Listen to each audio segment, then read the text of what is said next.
Dolphin মা ও তার বাচ্চার ভালোবাসার গল্প। সমুদ্রের নীল জলে বাস করত এক মা ডলফিন এবং তার ছোট্ট সোনামণি বাচ্চা। প্রতিদিনের মতো আজও তারা দুজন একসাথে খেলা করছিল, লাফালাফি, পানিতে গড়াগড়ি আর নানান মজার কাণ্ড।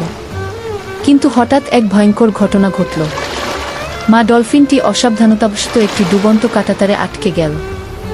সে প্রাণপণে মুক্ত হওয়ার চেষ্টা করছিল, কিন্তু যতই ছটফট করছিল তার শরীরে কাঁটাতার আরও বেশি জড়িয়ে যাচ্ছিল।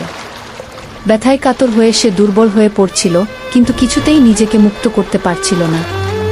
ছোট্ট ডলফিনটি মায়ের কষ্ট দেখে বুঝতে পারল যে বড় কোনো বিপদ ঘটেছে। ভয় পেয়ে থেমে না থেকে সে সাহস নিয়ে উপকূলের দিকে ছুটে গেল। সে তার ভঙ্গিতে সাহায্যের আকুতি জানালো।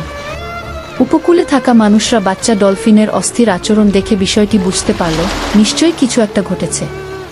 তারা ছোট্ট ডলফিনটিকে অনুসরণ করে সমুদ্রের মাঝে এসে দেখল একজন মা ডলফিন কাঁটাতারে আটকে ছটফট করছে।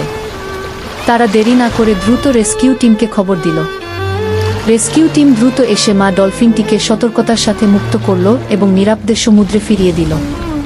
মুক্ত হয়ে মা ডলফিন তার ছোট্ট বাচ্চার কাছে ফিরে গেল। আনন্দে ভেসে যেতে যেতে মা ডলফিন যেন তার জীবন বাঁচানোর জন্য সবাইকে হৃদয়ের গভীর থেকে ধন্যবাদ জানালো। আর বাচ্চা ডলফিন তার মাকে জড়িয়ে ধরে খুশিতে লাফিয়ে উঠল। ভালোবাসায় ভরা বেঁচে ফেরার এক অসাধারণ মুহূর্ত তৈরি হলো সমুদ্রের বুকে।